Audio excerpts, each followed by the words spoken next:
I thank members for their support and interest in this bill. We are all in agreement that victims should have access to swift and effective relief. Statistics and stories tell us this is what victims primarily want. We also all agree that the implementation of OSRA is key, and that the OSC must always be fair and consistent in its decisions with accountability through due processes. There is consensus that platforms also need to do their part in creating safer online space for their users. I'm heartened that both sides of the House are aligned in wanting to do more to help victims of online harms. Where we differ is in some of the details. We thank the WP for proposing the amendments, which we have considered seriously, because we share the common goal of helping victims of online harms. We think OSRA strikes the right balance as it stands between swift protection for vulnerable victims with sufficient accountability through reconsideration and appeal. What is important are the outcomes when the OSC commences operations. We all want the OSC to succeed, and in this vein, I ask members to give OSC the time and space to stand up what we all agree are new and novel functions, so that it can progressively build its muscles to help victims. I acknowledge that members have questions about the statutory reporting mechanism and how the Online Safety Commission will carry out its functions, understandably so, given that this is a new agency that we are setting up. I will address members' questions thematically. First, on the scope of the OSRA bill and its interaction with other laws. Members have noted that there are several statutes addressing harmful online content and conduct. Mr. Speaker, when faced with an online harm, what most victims want is direct and timely relief. This includes removing the harm as soon as possible. With the OSRA bill and the setup of the OSC, we hope that victims will be granted more timely relief with a new channel for support. Besides timely redress, the OSRA bill also expands the scope of online harms covered in our current criminal and regulatory regime. From the research and surveys on online harms in Singapore, we know of emerging issues like inauthentic material abuse, also known as deepfakes, and online instigation of disproportionate harm, or cancel campaigns. With this, we hope to protect victims not just from existing but future harms. Therefore, the OSRA bill is complementary to the existing laws and frameworks. Most importantly, it supports victims in ways they have asked for, putting a stop to the online harm as soon as possible. Ms. Tin Pei Ling, Mr. Henry Quek, and Dr. Chu Pei Ling have asked how victims can navigate the various laws and whether they would need to make multiple reports when seeking help for online harms. Mr. Gabriel Lam and Ms. Elisa Chen raised the need for clear processes and guidance on how victims can approach various agencies like the police, IMDA, and the OSC. Mr. Speaker, I wish to assure members that we will adopt a no wrong door policy for victims of online harm. The OSC will work closely with other agencies, including the police, to ensure back-end coordination and minimize the need for multiple reports. This means that regardless of which agency a victim first approaches, they will be guided on the appropriate help. I also take Mr. David Ho's point that the process of online harm reporting should be kept simple and accessible. We will bear this in mind as we refine the OSC's operational details. Some members have also asked about the scope of harms covered by the OSRA bill. Ms. Tin Pei Ling raised the point that victims' exposure to online harms may be prolonged if we are unclear about what constitutes online harms in the OSRA bill. With the OSRA bill, we sought to clearly capture the key characteristics of each harm. To aid public understanding, explanatory notes and illustrations are included, where appropriate. I would also like to refer members to Handout 4, which gives further illustrative examples. While we have given definitions for each of these harms in the OSRA bill, the OSC will assess each case based on its unique context and facts.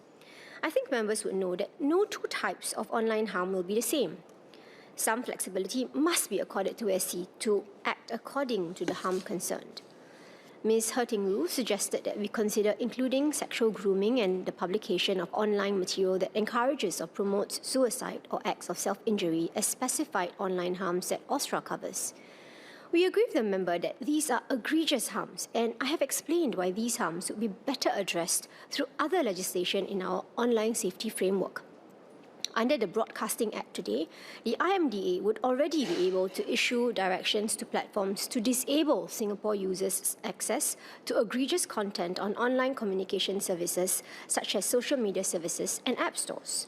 Such content includes child sexual exploitation material and content advocating or instructing on suicide or self-harm. If such online content is connected to the commission of criminal offences, action can be taken under the Penal Code or Online Criminal Harms Act. If sexual grooming is displayed through online harassment or stalking conduct, the victim will have recourse to seek directions from the OSC. For the victim who is under 18 years old, a parent or guardian can make a report on their behalf. On the suggestion to add fair comment exception to online harassment and public interest exception to the harms of non-consensual disclosure of private information and online instigation of disproportionate harm, I would like to highlight to members that these factors will be taken into consideration as the Commissioner assesses each case.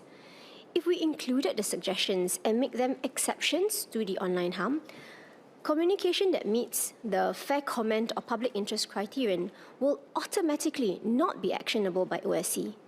In comparison, the current formulation allows the OSC to consider a basket of factors when deciding whether to issue directions. Specifically, Clause 27 states that the OSC can consider whether the comment was reasonable and the circumstances the comment was made in deciding whether OSC should issue a direction. This allows the OSC to weigh whether something counts as fair comment or public interest while also considering the features of the post and not immediately say it cannot act.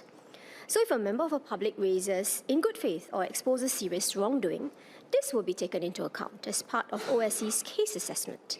We should not preemptively restrict the OSC from considering any one factor.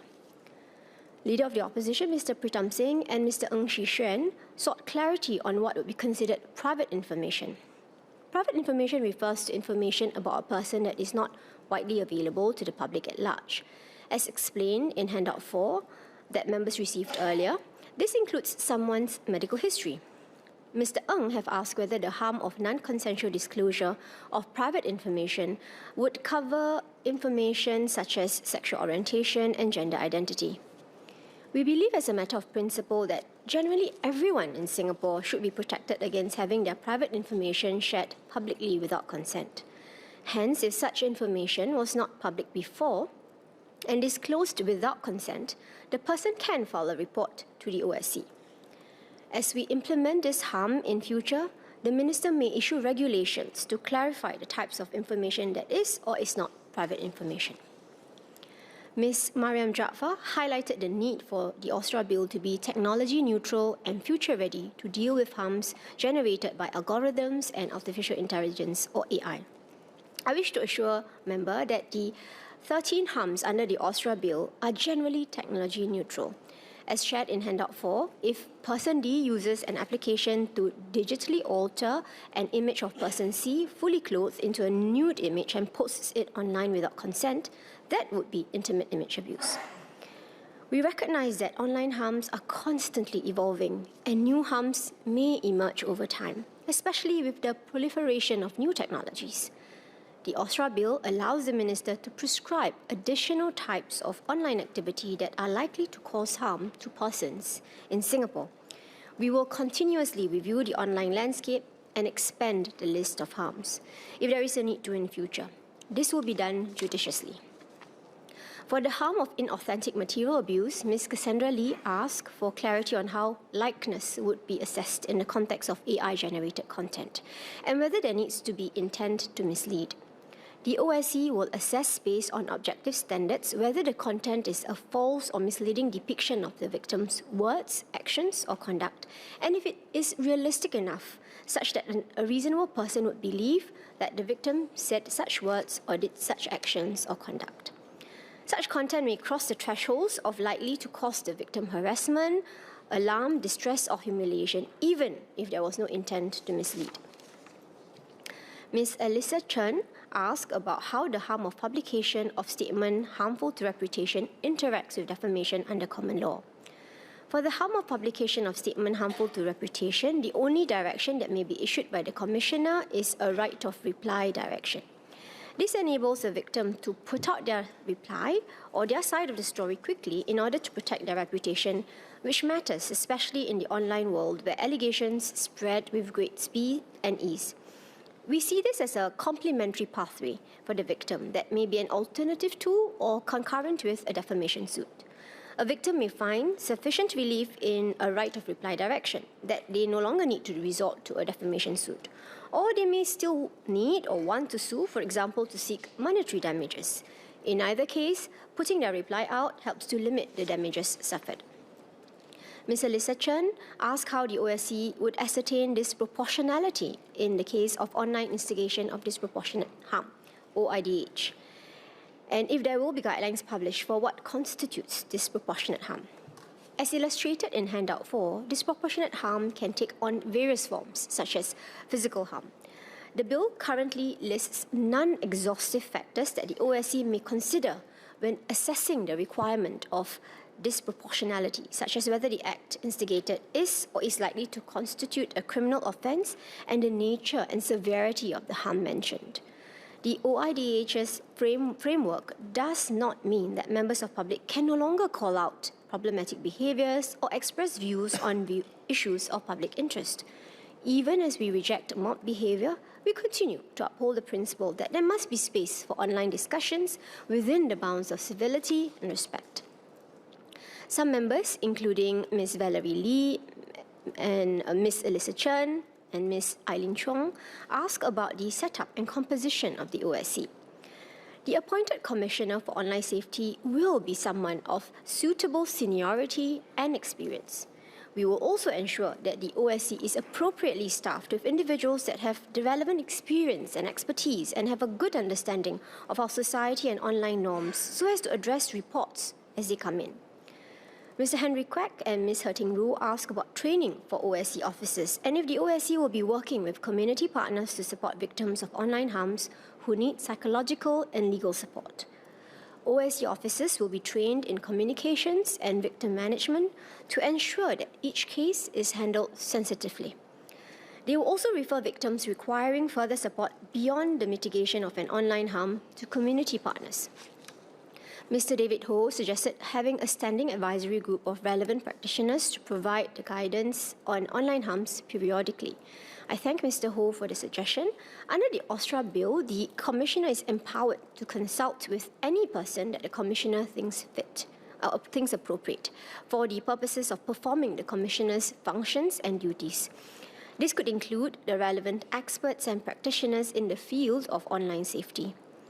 Ms. Alyssa Chen, Mr. Fu Chexiang, Mr. Sharil Taha, Ms. Yo Wan Ling, Mr. Xie Yao Chuan, and Mr. David Ho ask about the expected caseload of the OSC and how it will be adequately resourced to provide effective and timely redress. We estimate the initial caseload of the OSC to be high, based on various factors, including Australia's e-safety caseload for similar harms, adjusted for Singapore's population. We also took into account Singaporeans' internet use practices, such as time spent online. Depending on the volume of the case, we will calibrate and reallocate resources as necessary to resource and size the OSC adequately. Mr. Chai Ying-zo asked about the rules that will govern how the OSC carries out its investigations to determine further action. Each case will be assessed based on the nature and severity of the harm, and investigations will be carried out fairly, working with the relevant agencies to determine the appropriate follow-up actions. The relevant parties will be notified at the appropriate junctures, as the OSRA bill accords the OSC powers to require documents or information and to examine and secure attendance of persons for investigations. To Mr. Pritam Singh's question, the Commissioner's power would not extend to the seizure of devices. Overall, the focus will be to ensure that the victims are not denied timely relief, even as we accord due process to all involved. Mr. Fu Chexiang also proposed expanding the OSC's powers, such as by giving its officers powers under the Criminal Procedure Code. The scope and nature of every law is different. Hence, the respective officers are accorded different powers to ensure that they are fit for purpose. In considering how the OSC might conduct investigations in various scenarios, such as investigating reports to determine whether to issue a direction or offences under OSRA, we had accorded the OSC the appropriate powers. On the suggestion for the Commissioner to submit an annual report to Parliament, the OSC will consider publishing regular reports on its website for public awareness on online harms and the OSC's work. The OSC will require time to assess what and how to put out information that would complement its processes as it gradually stands up its operations. We are therefore taking a more adaptive approach towards the OSC's publication of reports as opposed to legislating this as a requirement. The regular reports may include information on aggregated caseloads and anonymized case information insofar as these do not re-traumatize victims. Members are also welcome to file parliamentary questions to request such information if it is not already published in the public domain. On the suggestion for the OSRA bill to require platforms to publish annual reports on their measures to enable users to seek recourse from harm and response times, among others, I would inform members that under the Code of Practice for Online Safety, social media services, designated social media services with significant reach or impact in Singapore are already required to submit annual reports to be published on IMDA's website. These reports contain information on the DSMS's measures to combat harmful and inappropriate content and metrics such as number of reports received from users as well as the DSMS's response time to act on these reports. The IMDA also publishes an online safety assessment report. We will continue to drive the point on platforms' accountability through the OSRA bill. On the phased implementation of the OSC's reporting mechanism, Mr. Shahril Taha, Ms. Yeo Wan Ling, and Dr. Chu Pei Ling ask about the timeline for introducing remaining categories of harm. Mr. Shahril Taha and Ms. Yeo Wan Ling also ask what happens when the victim experiences a form of harm covered only in a later phase. Mr. Speaker, as mentioned in my opening speech, we want to do right by the victims. A phased implementation approach is necessary so that the OSC builds its capabilities in a sustainable and scalable way, focusing the right level of attention to each case to ensure a positive user journey. It will also manage the OSC's caseload, allow officers to properly develop the necessary guidelines and frameworks to ensure that the OSC's decisions are consistent and appropriate. For a start, the OSC will focus efforts on addressing the most severe and prevalent harms, such as online harassment and intimate image abuse. The remaining harms will follow progressively. If victims write in to the OSC regarding the experience of a specified online harm that is not covered in the first phase, officers will nevertheless guide the victims on the appropriate process. This could be making a report to the platforms, filing a police report, or reaching out to community partners for support. Ms. Cassandra Lee asked about measures to safeguard victims' confidentiality during the reporting process. I assure members that all victims' reports will be stored securely and the agency will adopt practices to ensure victims and all other parties involved are treated with sensitivity and care. We have also built in legislative safeguards on preservation of secrecy. Unauthorized disclosure of information is an offence. Any information published for public education and awareness will be in an anonymized form. Members, including Dr. Chu Pei Ling and Mr. Alex Yeo, sought clarifications on who can or cannot file reports to the OSC.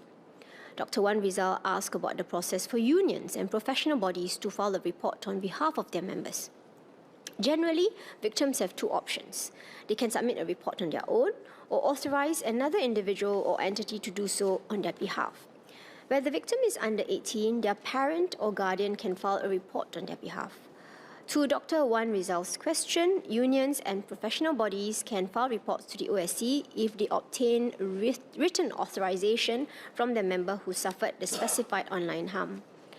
Mr. Andre Low and Mr. Pritam Singh asked for clarity regarding those with a prescribed connection to Singapore. I mentioned in my opening speech that we intend to prescribe foreigners who stay in Singapore for the long term. For a start, this would include foreign spouses who are in Singapore on a long-term visit pass. We're still studying the full scope and will share more details in due course. Mr. Ng Shi Xuan and Mr. Alex Yeo had suggested for the OSC to take differentiated approaches between groups of victims. I thank members for the suggestion. For a start, the response time will likely be shorter for more severe harms. Ms. Tin Pei Ling and Ms. Yeo Wan Ling asked about the measures to prevent devious characters from submitting vexatious reports or weaponizing the OSC reporting mechanism. Dr. Chu Pei Ling also asked how the OSC can minimize mischief reports. The OSC will have mechanisms in place to filter out and dismiss trivial, frivolous, or vexatious reports. Those submitting a report will have to explain how the content or conduct is a specified online harmful activity and be required to declare that the information that they have provided is true. Submitting false information to the OSC will be an offence. If these complainants persistently make such reports, the OSC will also not consider any further reports from them. This would allow the OSC to focus its time and resources to the real victims who need redress. On the OSC's assessment of reports, Mr. Shahril Taha asked how the threshold for online harassment will be determined. Mr. Andre Loh asked whether victims who publish identity information of their harasser would be caught under doxing. Mr. Loh and Mr. Eileen Chong also asked about consistency in the OSC's decisions, and Mr. Pritam Singh sought clarifications on the information that the OSC will share at the reconsideration stage. As drafted in the OSRA bill, the OSC will take an objective approach when assessing reports, and the thresholds for online harms are based on objective standards. While each case will be fact-specific, the reasonable person test is a well-established legal standard, including in tort and criminal law. The question will not be whether someone personally feels offended, but whether the OSC has reason to suspect that online harmful activity was conducted before issuing a direction. Members discussed the thresholds of reasonable grounds to believe versus reason to suspect. I would like to reiterate the points I made in my opening speech. First, that reason to suspect is an established legal threshold that applies in other legislation, such as the Online Criminal Harms Act. Second, we have assessed this threshold to be appropriate to meet the intent of ensuring that online harms can be stopped in a timely manner. As mentioned in my opening speech, the OSC will also publish guidelines that will inform its decisions to ensure consistency and objectivity. These guidelines will inform the public on the factors that the Commissioner will take into account for present and future cases. Victims and recipients of OSC's directions will be able to seek the OSC's reconsideration if they disagree with it and appeal to an independent appeal committee thereafter. Ms. Cassandra Lee asked about the requirement for victims to file reports to the platforms first before the OSC. We believe the platforms should be the first port of call, or as Dr. Wan Rizal puts it, first responders. They have a duty to protect their users, and the statutory torts will make this clear, especially when notified by the users of harms on their service.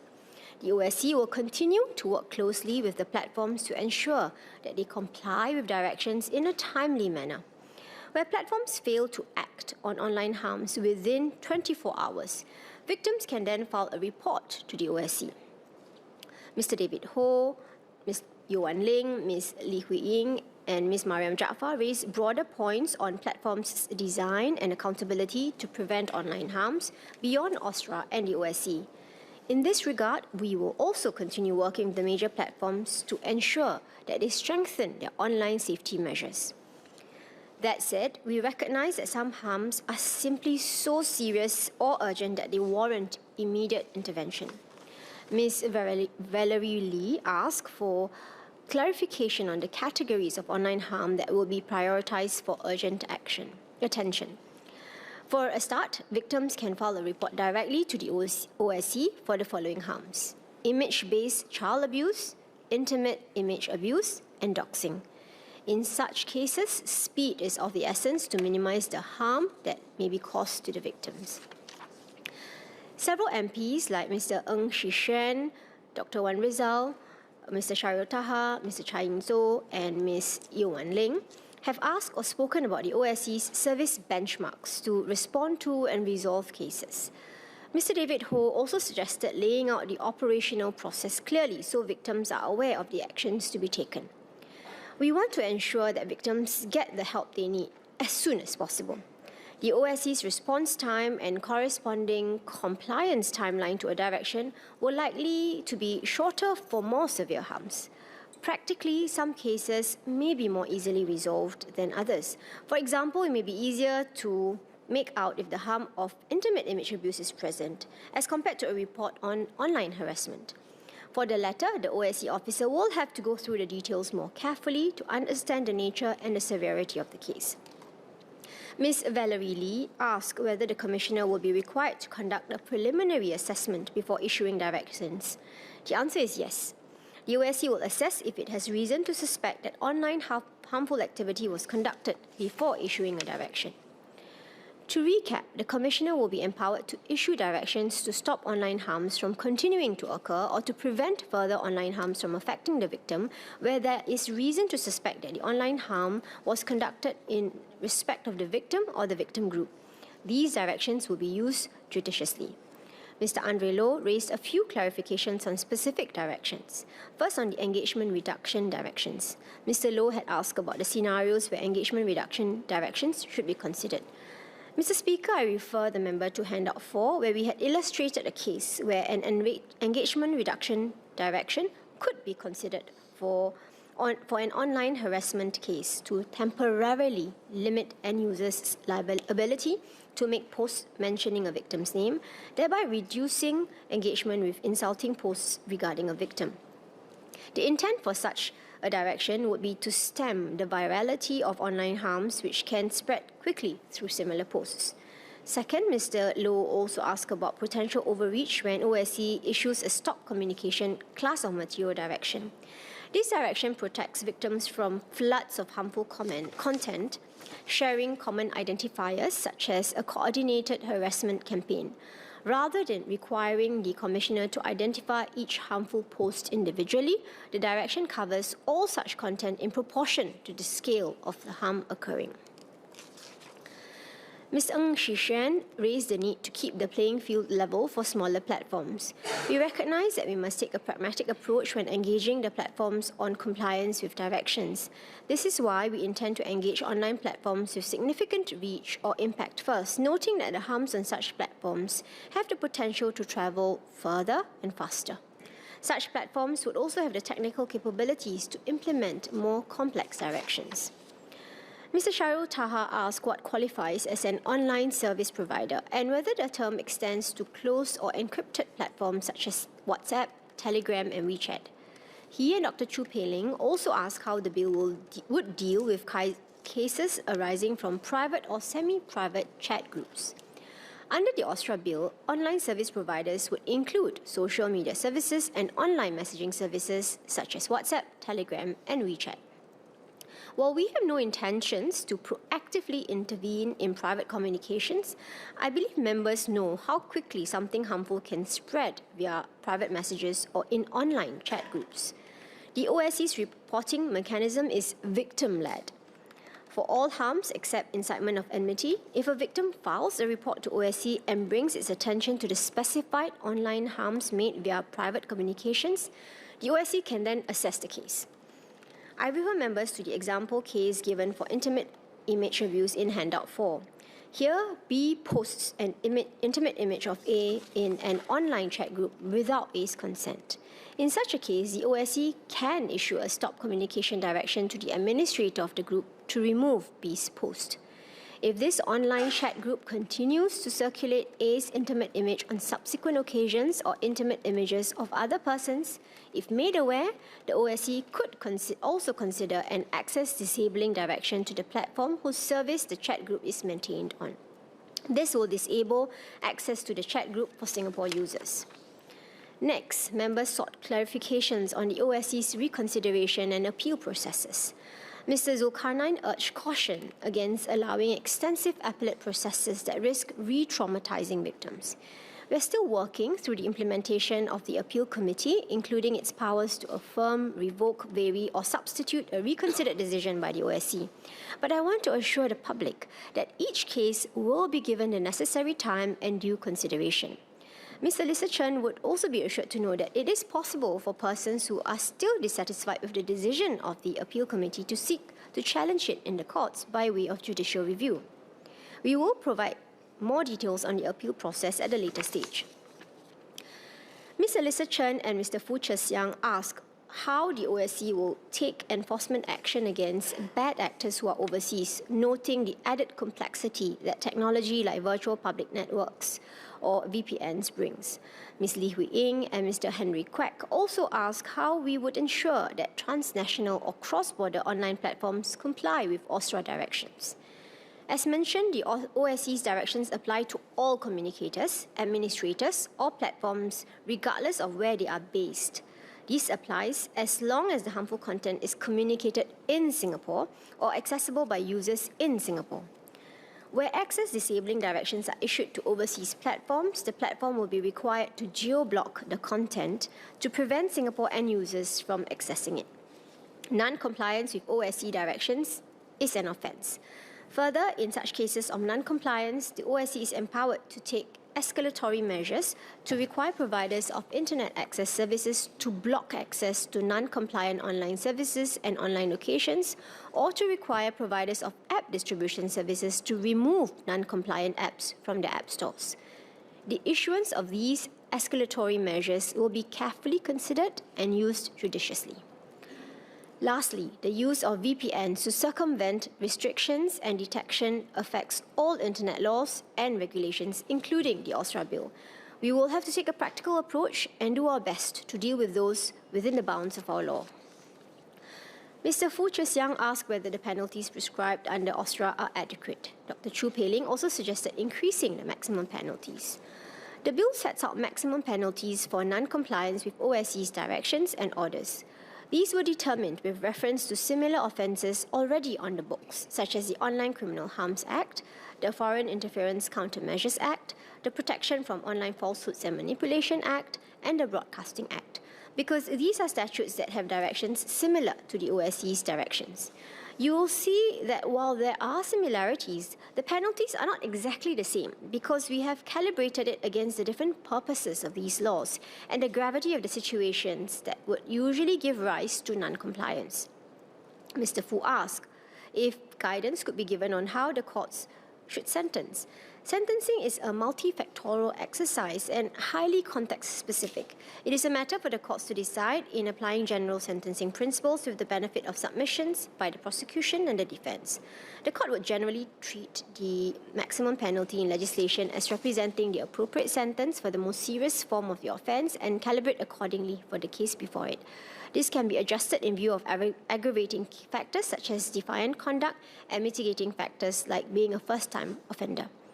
Ms. Mariam Jaafar suggested incorporating digital literacy or restorative programs, especially for younger offenders. Ms. He Ting Ru also asked whether perpetrators could be issued counselling orders to stop them from reoffending. We agree with the members that in some cases, rehabilitation may be the more appropriate action than prosecution. As shared in my opening speech, the Commissioner may put in place an online harmful activity remedial initiative, which consists of the completion of volunteer programs. This may be taken into account when deciding whether to prosecute a person for non-compliance with the OSC's directions. Mr. Shahrul Taha, Mr. Chai Ying-so, and Mr. Henry Kwek suggested ways that the OSC can work with partners in the public and people sector to strengthen victim care and support. Dr. Wan Rizal asked whether practical guidelines will be issued to schools, hospitals, and care agencies on how to activate the OSC's remedies. I thank members for their suggestions. Better support for victims of online harms is at the heart of what this bill serves to do. Firstly, the OSC will work with other government agencies and community organizations to ensure that victims can access the OSC's reporting mechanism. Secondly, we recognize that OSC remedies may not meet all the needs of victims. Should they require further support as they cope with an incident, OSC will refer cases to its appropriate partners. One such partner is SG Her Empowerment, SHE, who partners with the Singapore Council of Women's Organisations, SCWO, to run She Cares at SCWO. She Cares at SCWO is an online harm support centre that provides counselling services and legal assistance if needed. The centre is supported by full-time counsellors and volunteers and offers pro bono legal clinics with the support of Pro Bono SG. Mr. Gabriel Lam, Ms. Valerie Lee, Ms. Tin Pei Ling and Ms. Eileen Chong have highlighted the importance of public education in the promotion of responsible online behaviour. Mr. Pritam Singh also asked about outreach and preventive education programs. Indeed, legislation is not a silver bullet. As Ms. Tin Pei Ling said, social norms and education matter. Beyond legislative measures, we will improve public education and outreach to make online safety resources more accessible, practical and action-oriented. In collaboration with community, industry and corporate partners, more ground-up initiatives such as workshops and webinars will be organised to foster healthy digital habits and raise awareness of key online safety and digital well-being issues. These efforts will equip Singaporeans with practical skills and knowledge to navigate the online space safely and responsibly and empower them to support others in their communities. Mr. Speaker, the bill before us today seeks to protect victims from online harms. Let me conclude by leaving members with 3 takeaways. Firstly, the OSRA bill's victim-centric approach in offering relief from online harms plugs a gap in the online safety landscape. It complements our existing measures to address various harmful online content. Second, the OSC will provide timely redress for victims of online harms. This will be done in calibrated manner, starting with most severe and prevalent harms. Third, the OSRA bill will strike a balance between protecting victims from online harms while preserving space for healthy discourse. The road ahead will bring its share of challenges, but also opportunities to make a real difference. I seek members' support for the Office of the Commissioner of Online Safety and your understanding as we refine the details of OSC's implementation. We are committed to doing right by victims of online harms and to do so in good time with care. I urge all members to support this bill. Together we can foster positive norms of online behaviour such that Singaporeans can go online safely and confidently. Mr. Speaker, thank you. I also thank all members who have spoken in support of the bill and for their thoughtful contributions to this very important debate. I'm very heartened to see that actually we are on very common ground, not just in our thoughts and in the way in which we want to advance the bill and the work of the OSC, but also in our views and in our values on what this means to society. And I think ultimately after almost 8 hours, I think we are not really disagreeing on much. And I found speeches on both sides of the House thoughtful, with good suggestions, and even if we are not able to take them on board today, I think they will be relevant for future iteration of this bill. Members have raised a number of questions, in fact, many questions, and I thought I will take them thematically, as Mos Rahayu has done, but I beg your indulgence that I'm not going to be able to respond to every member's specific question, nor I suspect would you want me to. But let me quickly recap the fundamentals of this, what this bill seeks to achieve, to set it in perspective. The OSC is set up as an independent agency to provide quick relief and can grant directions quickly in respect of platforms, something that today, if you wanted to do with the platforms directly, you almost certainly would find that you have a huge hurdle to scale. Second, we provide, in complementary to that, a private remedy framework by way of the statutory torts. The law on torts itself is not new, it's established, and the jurisprudence is well established, but to allow victims, individuals, to avail themselves of that framework is something that is new and novel. Finally, the end-user identification, which supports the tortious framework, because without understanding and knowing who it is, you can't bring the action. It is important to remember that we don't have any of these tools today. And this bill, therefore, in my view, will create a low barrier and accessible framework for victims to obtain remedies. In many ways, this has democratized relief for victims. And as I respond to questions, I'd like to say that I hope we can keep it that way, because it is a key design feature, as I said at the outset, for this bill to be speedy, to be efficacious, and to allow there to be a low barrier to getting the relief obtained. And I think we would like to keep it that way as far as possible. And I like the way in which Mr. Shell Taha and Mr. Seo Chen put it. Give it space to grow up, build up, and let it take off. And I think that's what exactly we would like to see it do. Many members spoke about the statutory torts framework, and I will respond to this as much as I can. The courts have contended with issues of establishing liability, quantifying damages, enforcing judgments for as long as the law of torts has existed. And it is not going to be a novel area in which they look at the way you assess breach of duty, the way in which you assess proof for damages, and also whether the damage is foreseeable or too remote. But I think the speeches have put the different issues that are at tension with one another into perspective. On the one hand, Ms. Eliza Chen made a very thoughtful speech and cautioned against over-censorship, that administrators and platforms might then remove content too readily. On the other hand, Mr. Henry Kwek said, but we should be careful not to allow this to be weaponized.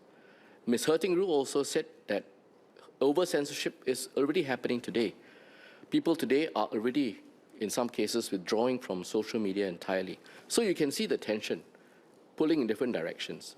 What this bill tries to do is to set up a framework that allows individual relief, but also one which allows you to go to a third party, in this case the OSC, for quick relief by a regulator. Now, on top of that, I want to also emphasize that this bill is, however, not intended to remove discourse. You take, for example, the explanatory statement on incitement of enmity.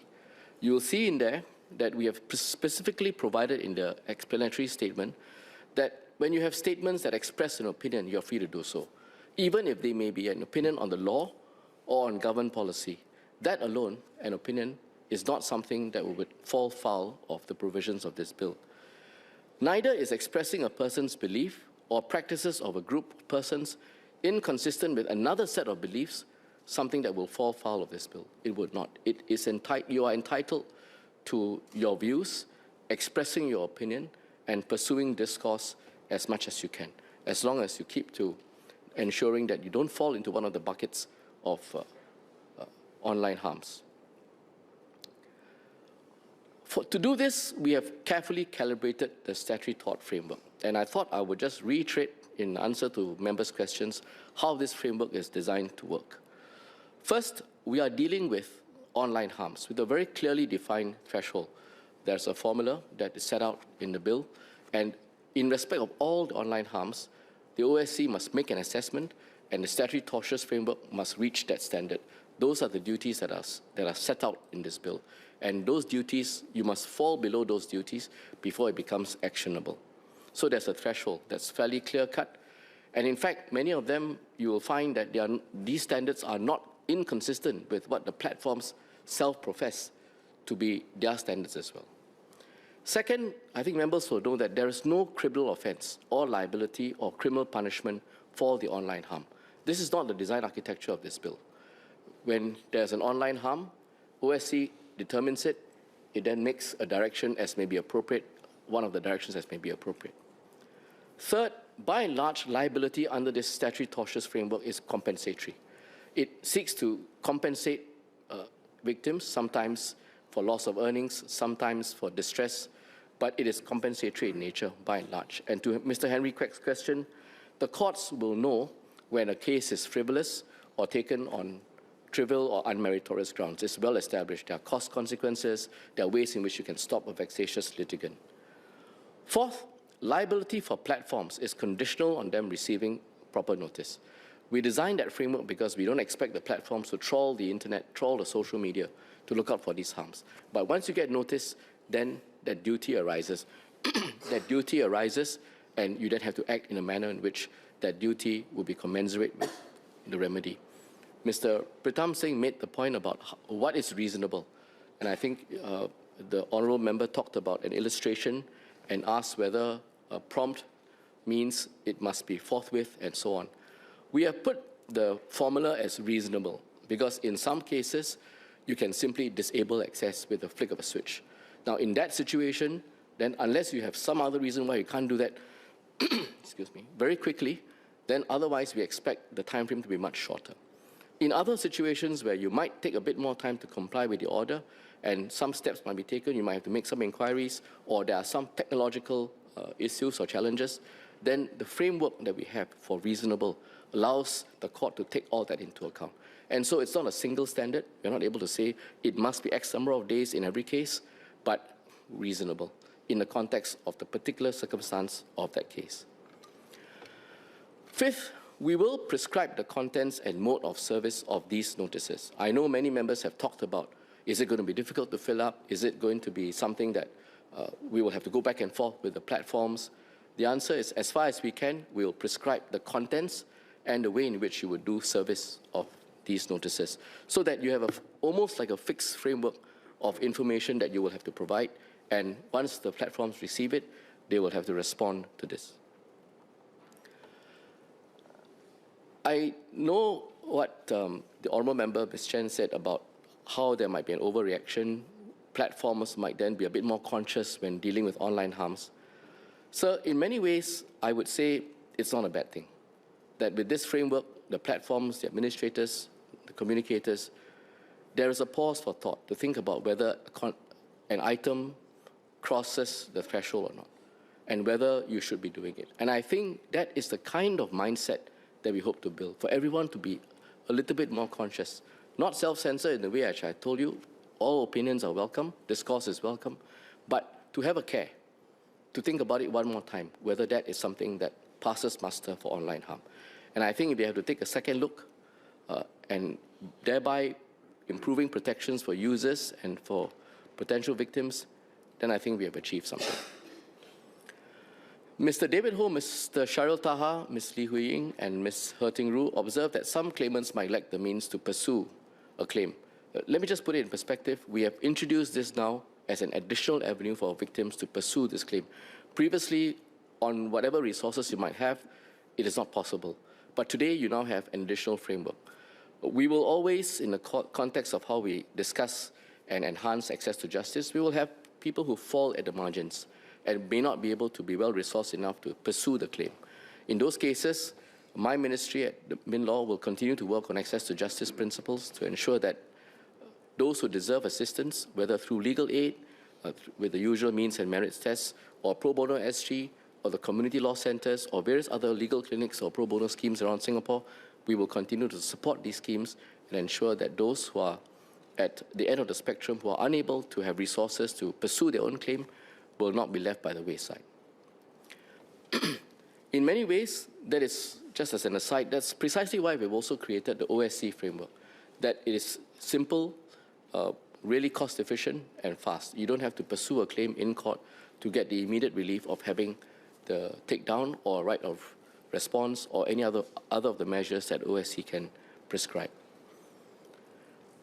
I note that Ms. He Ting Ru talked about the prospect of engaging in court proceedings will be daunting for victims and asked what simplified processes could be introduced. In a similar vein, Ms. Lee Hui Ying made the same point and talked about a small claims tribunal. I'm not immediately currently persuaded that a small claims tribunal is set up to investigate and hear tortious claims like this, but the points are taken, and we will see whether there is a way in which we can introduce a simplified framework and process that will be able to handle these cases, as particularly the simpler ones, much quicker and much more cost-efficient. Mr. David Ho suggested that it should be easy for victims to send online harm notices to them and avoid unnecessary information. I covered this earlier. I'll just make one other point.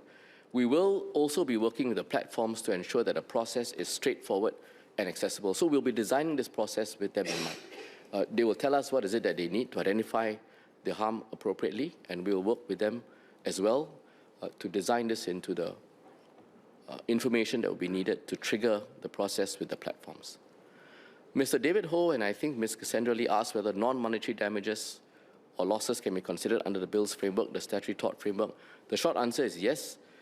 The claimants are not limited to monetary compensation, and indeed many of the harms that is contemplated in this bill, they lead to, whether it's harassment or intimate image abuse, they lead to distress and humiliation, and the bill does empower the court to grant damages as it thinks just and equitable.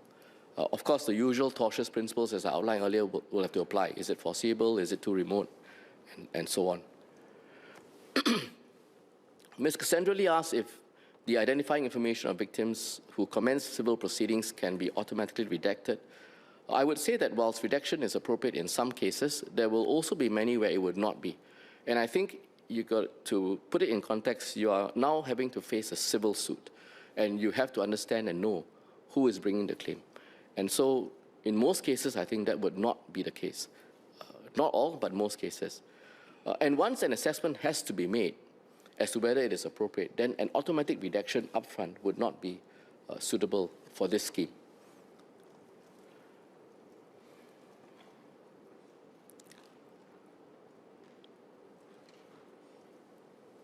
Mr. Ng Shushuan and Ms. Tin Pei Ling asked for clarification on how the statutory torts framework in OSRA might interact with that in POHA.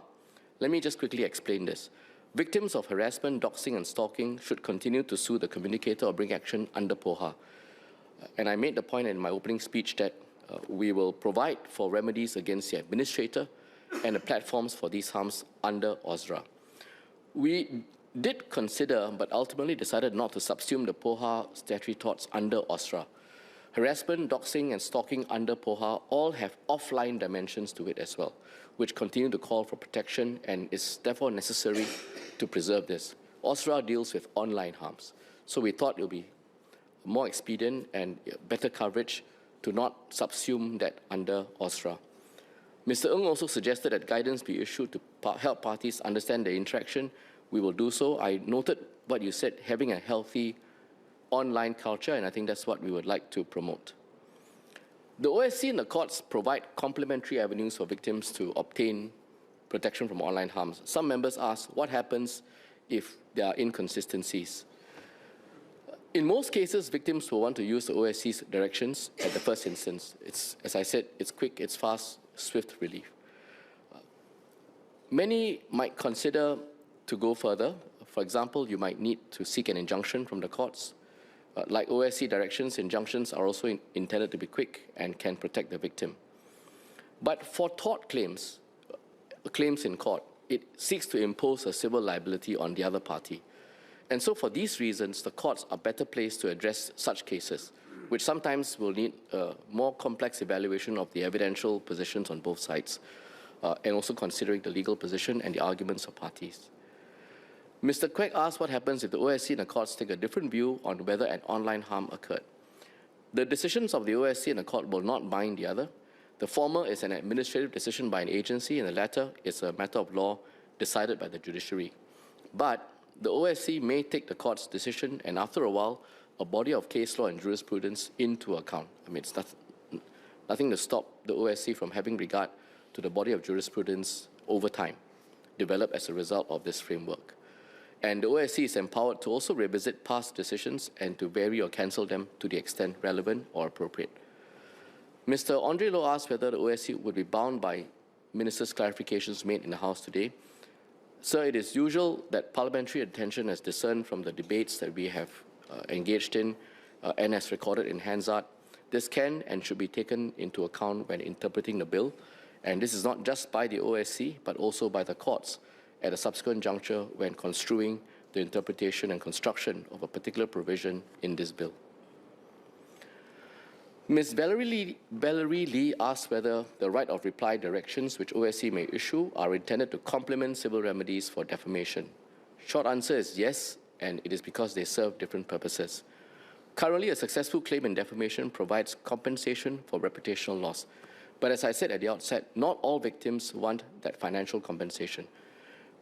They don't want just to go to court for monetary compensation. And we've learned this from many consultations from the stakeholders. Instead, many of them want to set the record straight as quickly as possible before their reputation is further harmed. And that's where the right of reply mechanism meets this need. And victims can choose to pursue either or both remedies. And I would say that it is not a prerequisite to seek a right of reply direction first before commencing court proceedings for defamation. But the court may consider the claimant's duty to mitigate loss. And if an avenue is available for you to have a right of reply and you don't trigger that for good reason, then that might be taken into account as part of the claimant's duty to mitigate.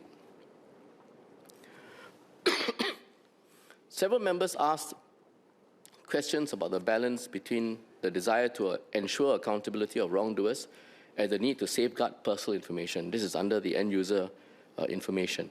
Let me explain the framework in this context.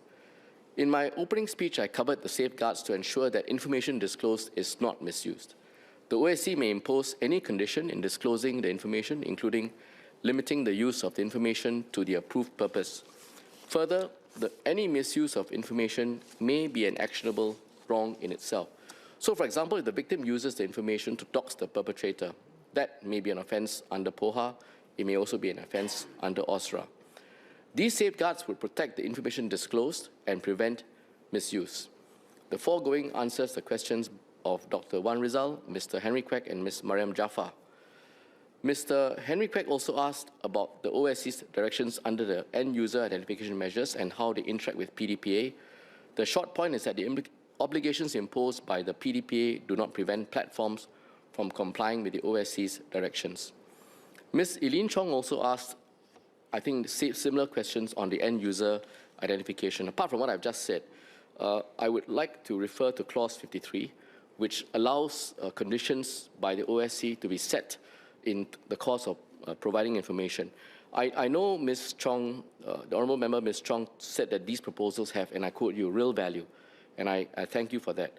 But that giving information to the victim is a one-way door. That's also correct.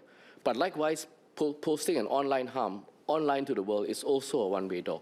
And so the question for us really is, with most of the issues in this bill, is to grapple with the right balance to be struck. On the one hand, you have information or a post to the world that is harmful. On the other hand, you're getting information that might be subject to conditions, and there are also consequences of which, some of which are penal in nature if you misuse it. So we believe overall that this provides the right balance to redress the victim's harm, provide an avenue to pursue the action. Without the identity, you can't pursue the action, and also ensure that the information is not used in a collateral way. So I hope that answers Ms. Chong's question. Mr. Henry Quek noted that some anonymous perpetrators may abandon their account when a platform subsequently, after finding out that there's an online harm, attempts to collect their identity through the collection notice. Sir, that's possible. In such cases, the reality is that the information will then not be collected, and both the OSC and victims will then not be able to identify the perpetrator. But we did consider what the alternative would be. And the alternative would be to require all platforms to collect all information upfront, regardless of whether or not anyone has conducted online harm. And as I said at the outset, the vast majority of users will not fall in that category. So it would inconvenience and in some cases perhaps add an additional hurdle, and there's also a burden on platforms.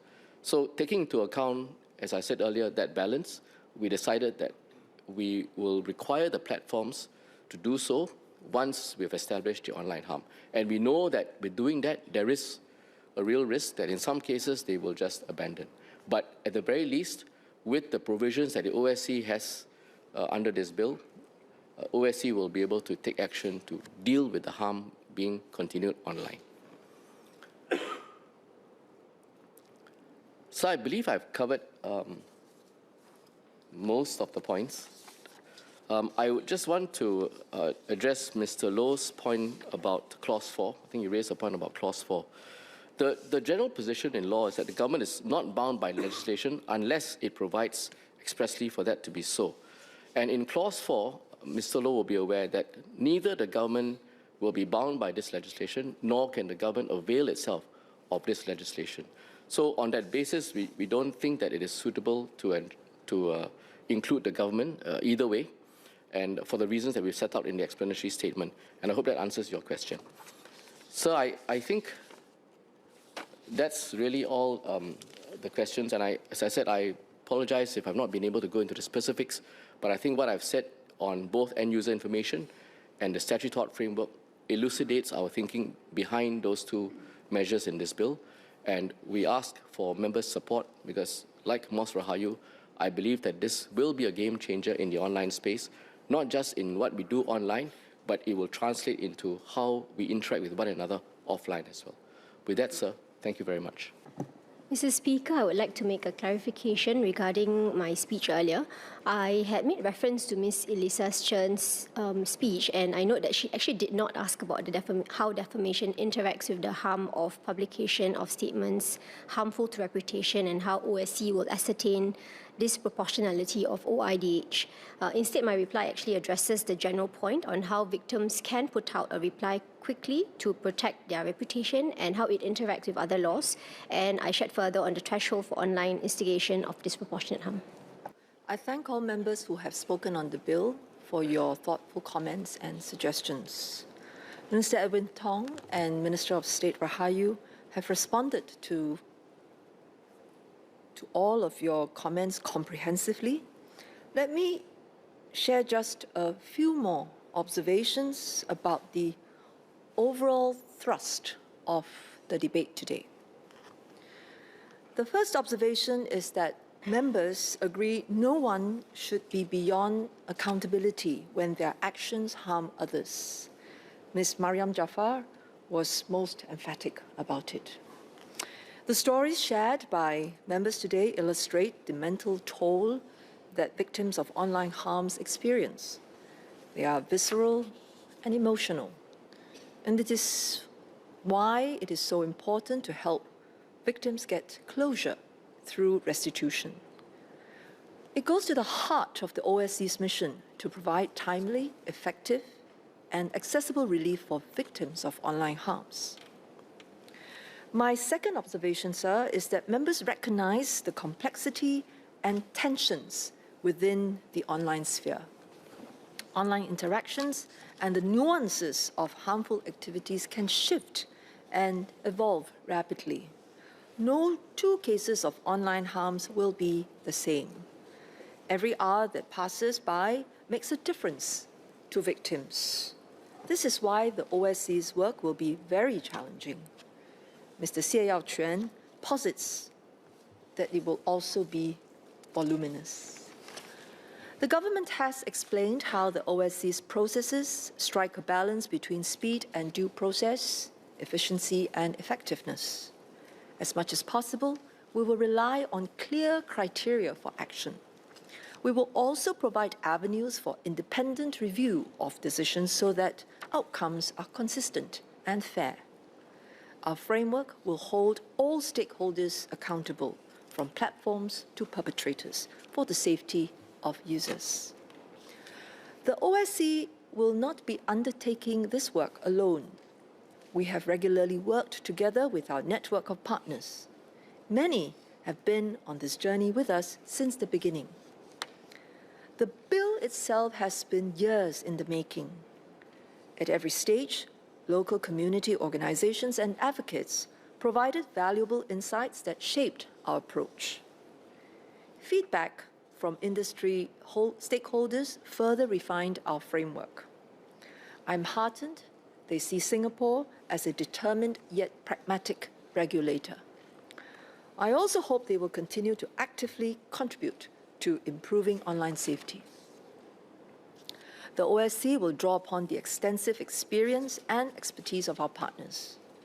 It is essential to how we navigate the evolving digital landscape. It will also help us improve our practices and stay responsive to victims' needs.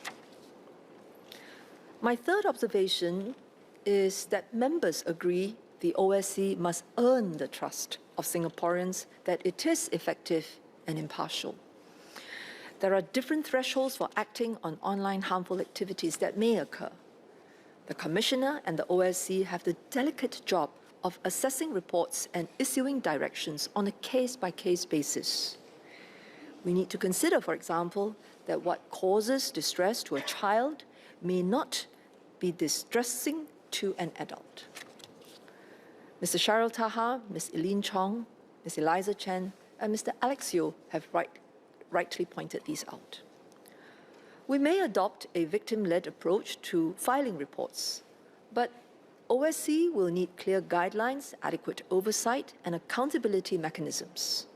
This is so that all parties, whether victims, alleged perpetrators, platforms, and administrators, know that the OSCE makes its assessment based on objective criteria. The OSCE's directions should only go so far to protect any immediate or further harm to victims. It should not be seen to be taking the side of one party over another. This is important whether or not political personalities are involved. Trust in the OSCE's objectivity and fairness will be critical to its success. MOS Rahayu has explained how the OSCE will take an objective approach in assessing online harms. These thresholds are not met simply because someone says they feel offended by the content, no matter who that someone is. Clear definitions of each harm have been provided in the bill, supported by explanatory notes and illustrations. Mr. Alex Yeo and Mr. Fu Zhexiang acknowledged and agree with this approach. In time, the OSCE will also publish guidelines on factors that it will consider in its decision-making. This is important to aid public understanding. The transparency also ensures that the OSCE's decisions can be held to clear standards. It is a necessary safeguard for fairness and consistency. I hope these assurances address Ms. Chong's concerns on the independence of the Commissioner. To Mr. Pritam Singh's question on the use of ministerial directions, I would like to assure him that there is no intent to issue directions to interfere in the day-to-day workings of the Commissioner in specific cases. An example of a type of direction that may be provided for is on resource prioritization for the Office of the Commissioner of Online Safety. At this juncture, let me also thank Ms. He Ting Ru for her proposed amendments to the bill. Over the years, many MPs have given suggestions on strengthening online safety for Singaporeans. The government has welcomed them. I spoke about this when I opened the debate. As with all well-intentioned suggestions, the government's approach is to review them carefully and rationally. MOS Rahayu and Minister Edwin have comprehensively addressed why the amendments filed by Ms. He are either already provided for in the bill or could inadvertently limit the work of the OSCE in providing relief for the victims. For instance, we agree that public interest is an important factor. In fact, the bill provides that the Commissioner may consider it. But making public interest an overriding exemption could inadvertently provide a shield to bad online actors. Ms. Tin Pei Ling underscored this risk. Under the pretext of public interest, these bad actors can continue to undermine victims' recourse. To be clear, the government has no disagreement with the intent behind Ms. He's amendments. We will also operationalize the law in the same spirit. But as with any law, we must strike a careful balance between being specific to make the law clear and operable and being too specific as to inadvertently make the law less effective. MDDI and MinLaw have tried to get this balance right. OSCE has both the latitude to act quickly and the duty to act responsibly within clear bounds. In designing the OSCE's remit, we have taken every care to scope it precisely, proportionately, and as practicably as we can, so that it fulfills its mission. The OSCE will learn from experience, continually refine its processes, and always strive to do better. It will continue to monitor and report on its progress, refining the system openly as needed. We welcome the Workers' Party's shared interest in ensuring that the OSCE is well positioned to achieve its objectives. Our end goals are aligned. We all want better support for victims of online harms. I hope members will agree that our priority is to allow the OSCE to focus on building its capabilities, clarifying its policies, and cultivating its partnerships. It will take time, and things may not work perfectly at first. But, step by step, we will get it right. I thank Mr. Singh for stating that the Workers' Party supports the bill. If the Workers' Party agrees, I hope it will also consider withdrawing its amendments. Mr. Speaker, I beg to move. Mr. Speaker, the Workers' Party still believes that the amendments we tabled would enhance the effectiveness of our laws in working for victims of online harms while providing careful consideration for the bill's powers. We disagree that these changes will cause the protection regime to be problematic or toothless. Nevertheless, I am grateful that we have had the chance to have a debate on these important issues and to the office holders who have provided substantial clarifications. I think we all agree that the legislation covering online harms is very much something that will need continued review, refinement, and development as the scale and nature of online harm shifts alongside changes in technology and our society. On MOS Rahayu's point that the Broadcasting Act covers the two categories of harmful online activity covered by our proposed amendments, we note that the Broadcasting Act does not allow victims to seek a swift recourse. As I stated earlier, both these categories were also rated by respondents as the most egregious of harms, and thus we believe that they should be explicitly covered. Regardless, IMDA should work with the new agency under the bill and study the types of reports received, emerging trends, and effectiveness of the Broadcasting Act.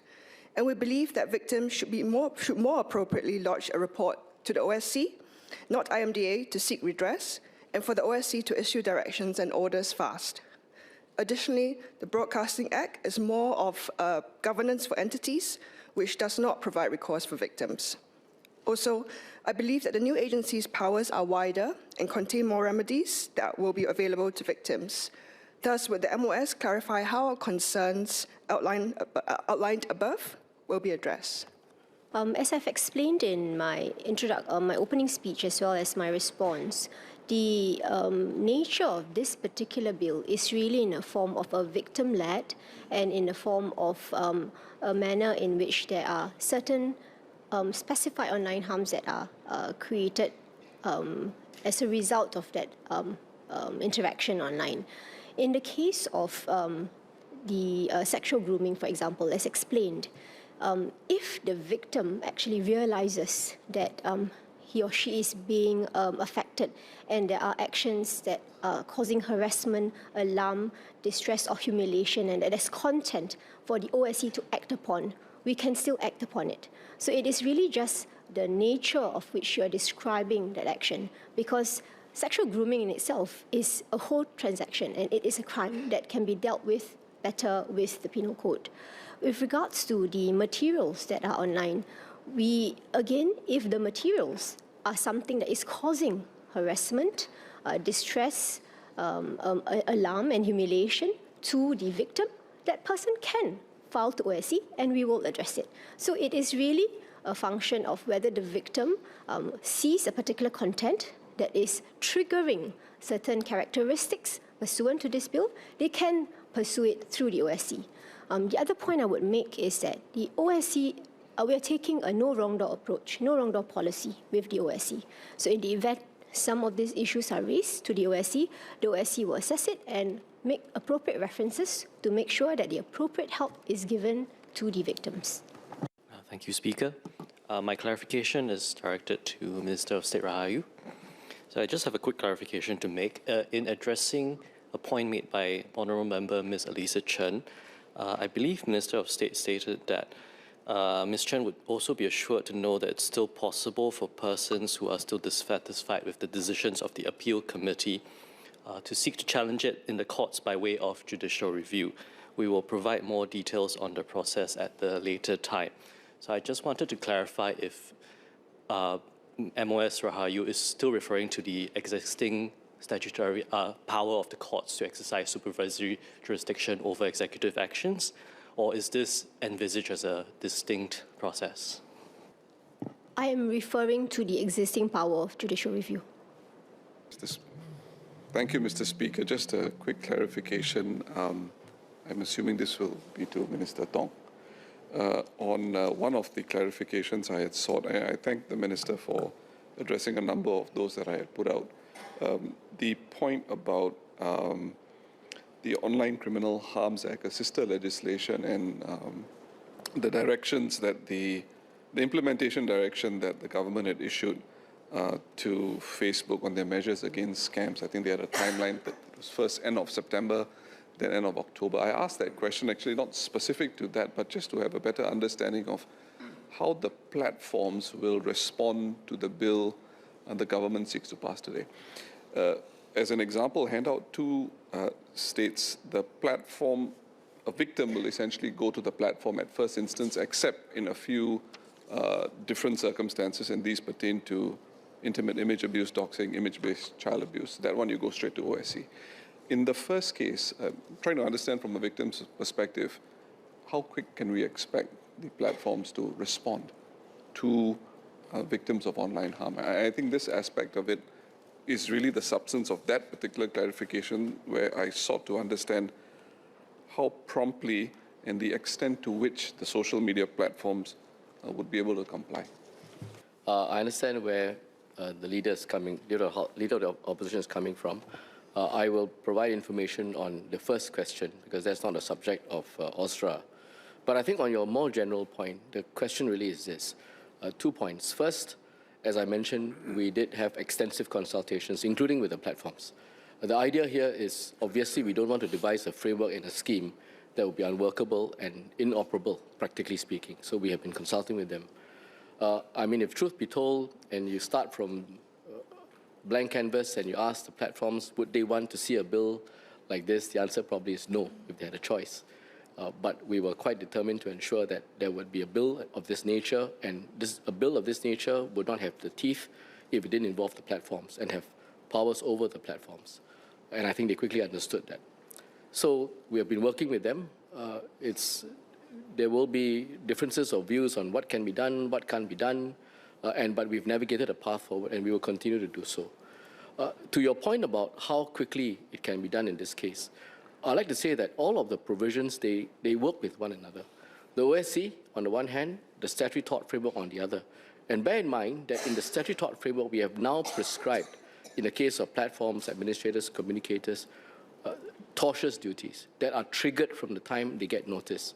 So unlike in the past, where you can get notice, and you heard what Minister Joe said earlier about the requests from individuals being ignored, in the case sometimes 5 days or more, it won't happen here, because the time runs from when they get the notice, and thereafter their conduct as to what's reasonable will be measured by how easy it is to disable in the case. If it's very easy, then it should be very quick, as I mentioned earlier, or if there's some reasons why they can't do it so expeditiously, all that will be taken into account. But the conduct, they can't sit on it. The conduct from the time they receive notice will be under scrutiny. And in a way, that statutory tort framework complements the OSC framework in ensuring that the platforms respond, react, and do something about the harm that is complained of. Now, sir, I move that Parliament will immediately resolve itself into a committee on the bill. The question is that Parliament will immediately resolve itself into a committee on the bill. Those who agree say aye. Those who disagree say no. I think the ayes have it. The ayes have it.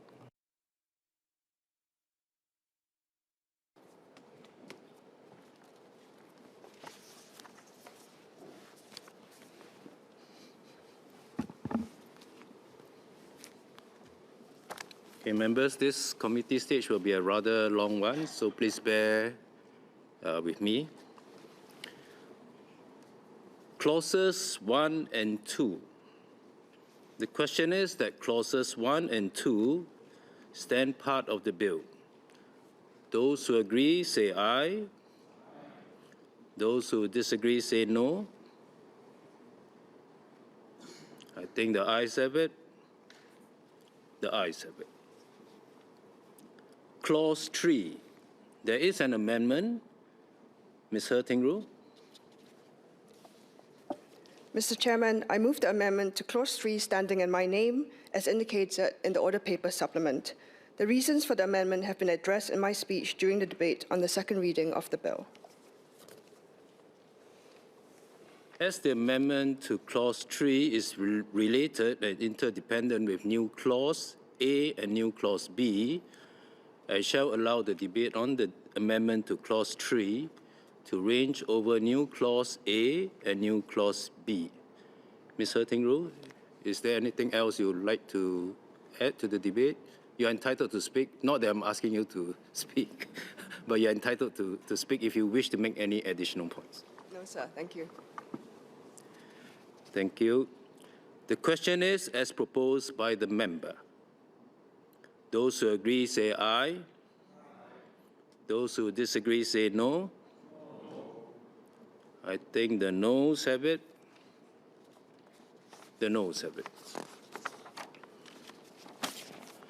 The original Clause 3 is now before the House. The question is that Clause 3 stands part of the bill. Those who agree say aye. Those who disagree say no. I think the ayes have it. The ayes have it.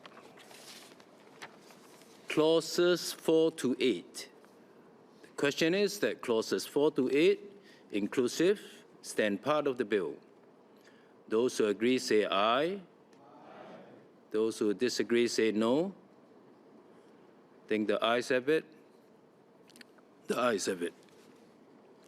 Clause 9, there is an amendment. Ms. He Ting Ru. Mr. Chairman, I move the amendment to Clause 9 standing in my name as indicated in the order paper supplement. The reasons for the amendment have been addressed in my speech during a debate on the second reading of the bill. The question is as proposed by the member. Those who agree say aye. Those who disagree say no. I think the noes have it. The noes have it. The original Clause 9 is now before the House. The question is that Clause 9 stands part of the bill. Those who agree say aye. Those who disagree say no. I think the ayes have it. The ayes have it.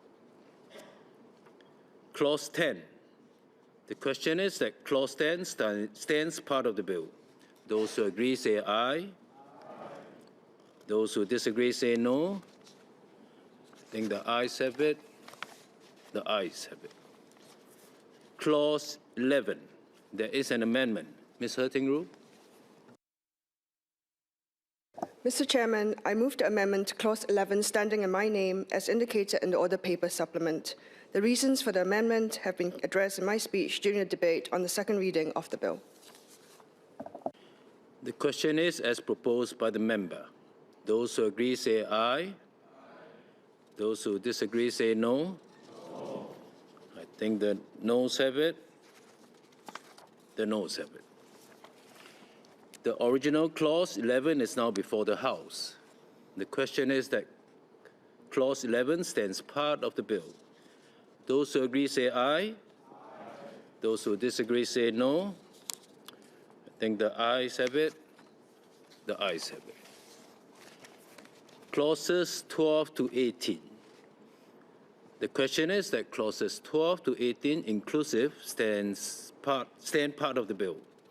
Those who agree say aye. Those who disagree say no. I think the ayes have it. The ayes have it. Clause 19. There is an amendment. Ms. He Ting Ru.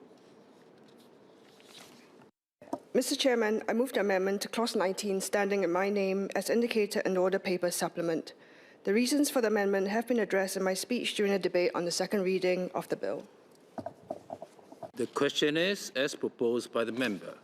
Those who agree say aye. Those who disagree say no. I think the noes have it. The noes have it. The original Clause 19 is now before the House. The question is that Clause 19 stands part of the bill. Those who agree say aye. Those who disagree say no. I think the ayes have it. The ayes have it. Clauses 20 to 25. The question is that clauses 20 to 25 inclusive stand part of the bill. Those who agree say aye. Those who disagree say no. I think the ayes have it. The ayes have it. Clause 26, there is an amendment. Ms. He Ting Ru. Mr. Chairman, I move the amendment to Clause 26 standing in my name as indicated in the order paper supplement. The reasons for the amendment have been addressed in my speech during the debate on the second reading of the bill. The question is as proposed by the member. Those who agree say aye. Those who disagree say no. I think the noes have it. The noes have it. The original Clause 26 is now before the House. The question is that Clause 26 stands part of the bill. Those who agree say aye. Those who disagree say no. I think the ayes have it. The ayes have it. Clauses 27 to 62. The question is that clauses 27 to 62 inclusive stand part of the bill. Those who agree say aye. Those who disagree say no. I think the ayes have it. The ayes have it. Clause 63. There is an amendment. Ms. He Ting Ru. Mr. Chairman, I move the amendment to Clause 63 standing in my name as indicated in the order paper supplement. The reasons for the amendment have been addressed in my speech during the debate on the second reading of the bill. The question is as proposed by the member. Those who agree say aye. Those who disagree say no. I think the noes have it. The noes have it. The original Clause 63 is now before the House. The question is that Clause 63 stands part of the bill. Those who agree say aye. Those who disagree say no. I think the ayes have it. The ayes have it. Clauses 64 to 111. The question is that clauses 64 to 111 inclusive stand part of the bill. Those who agree say aye. Those who disagree say no. I think the ayes have it. The ayes have it. New Clause A. Ms. He Ting Ru. Mr. Chairman, I introduce a new clause entitled Publication of Online Material Encouraging or Promoting Suicide or an Act of Deliberate Self-Injury. Publication of online material encouraging or promoting suicide or an act of deliberate self-injury. Ms. He Ting Ru. Mr. Chairman, I move that the clause be read a second time. The reasons for the new clause have been addressed in my speech during the debate on the second reading of the bill. The question is that the clause be read a second time. Those who agree say aye. Those who disagree say no. I think the noes have it. The noes have it.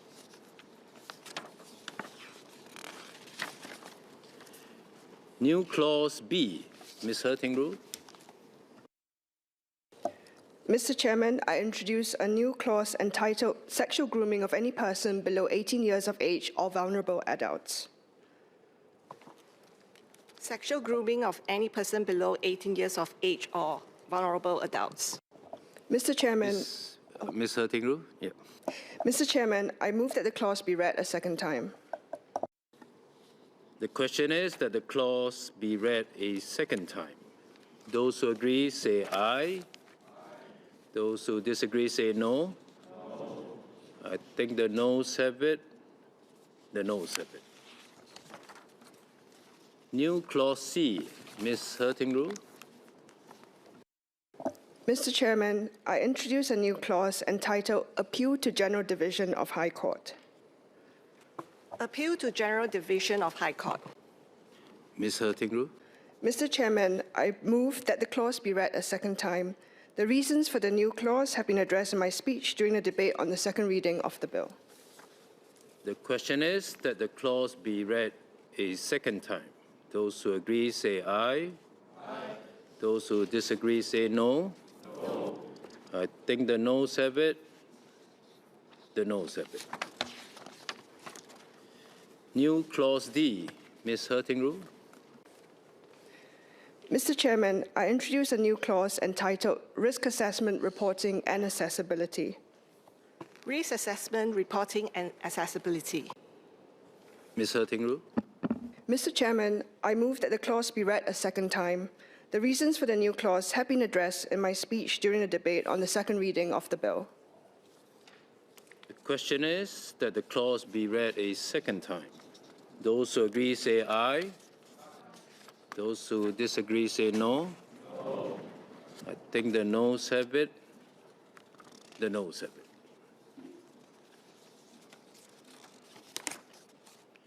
New Clause E. Ms. He Ting Ru.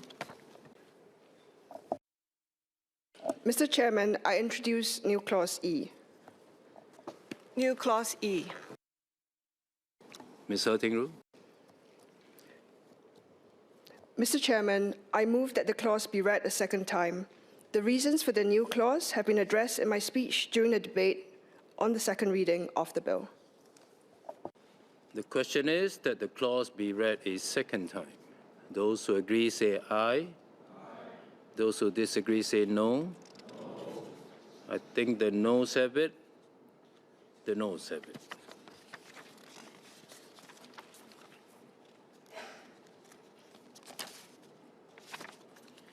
The schedule.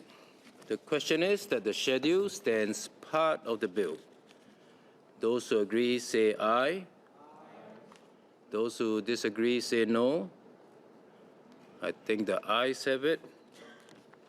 The ayes have it. Bill to be reported.